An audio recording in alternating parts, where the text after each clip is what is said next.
আসসালামু আলাইকুম। আমি এখন আপনাদের সাথে ভিডিওতে যে বিষয় নিয়ে আলোচনা করব সেই বিষয়টি হলো ছাগল পালন পদ্ধতি। আমার এই ভিডিওটি যদি আপনাদের একটুও ভালো লেগে থাকে তাহলে প্লিজ লাইক, শেয়ার, কমেন্ট এবং সাবস্ক্রাইব। আপনাদের যদি কোনো বিষয়ে প্রশ্ন থাকে তাহলে আমাকে কমেন্ট করবেন। আমি পরবর্তী ভিডিওতে আপনাদের সেই বিষয় জানিয়ে দেব। ছাগলের পালন করতে হলে আপনাদের সর্বপ্রথম যে বিষয়ের দিকে খেয়াল রাখতে হবে সেই বিষয়টি হলো ছাগলের কৃমি বা পরজীবী দমন।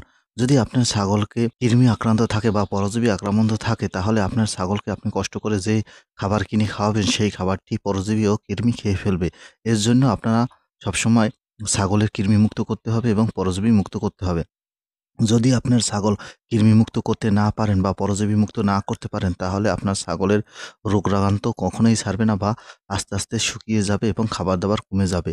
যত খাবারই খাওয়ান না কেন, যত ভালো খাবারই খাওয়ান না কেন সব খাবারেই বিফলে যাবে, কেননা তার শরীরের কৃমি এবং পরজীবী খেয়ে ফেলবে।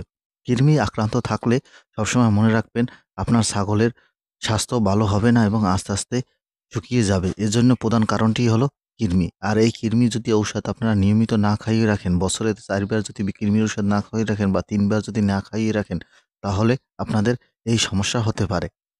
এজন্য আপনারা সবসময় বছরে যখন ৪ বার কৃমির ঔষধের কথা বলা হয় তখন আপনারা সর্বপ্রথম ট্যাবলেট খাওয়াবেন, তারপর কৃমি নিরসন করে দেবেন। আবার ট্যাবলেট খাওয়াবেন, তারপরে কৃমি নিরসন করে দেবেন বা আগে কৃমি নিরসন করবেন তারপর ট্যাবলেট খাবেন। এতে আপনার ছাগলের সব ধরনের কৃমি চলে যাবে।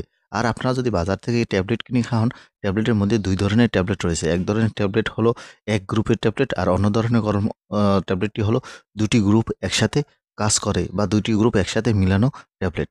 একটি গ্রুপ মিলানো যদি ট্যাবলেট খাওয়ান তাহলে এক ধরনের কৃমি দেখবে অন্য কৃমিগুলো আস্তে আস্তে বেড়ে যাবে, কেননা তারা বেশি পরিমাণ পুষ্টি পাবে।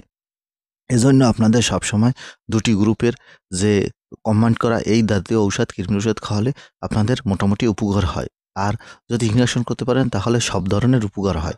ইনজেকশনের বিকল্প কৃমি দমনের জন্য অন্য কোনো ঔষধ তেমন কাজ করে না, তবে ইনজেকশনই বেশি কাজ করে। ইনজেকশনে শুধু কলজার পার কাজ করে এরকম একটা ইনজেকশন রয়েছে এবং সম্পূর্ণ কৃমির কাজ করে এরকম একটা ইনজেকশন রয়েছে। তাই আপনারা যেটাই করবেন বুঝে শুনে করবেন, কেননা আপনার ছাগলের পরিস্থিতি বুঝে তখন আপনার ট্রিটমেন্ট করতে হবে। আপনি যদি নিজে বুঝে উঠতে না পারেন তাহলে নিকটস্থ একজন ডাক্তারের পরামর্শ অনুযায়ী ট্রিটমেন্ট করবেন। আমার ভিডিও ভালো লাগলে প্লিজ সাবস্ক্রাইব।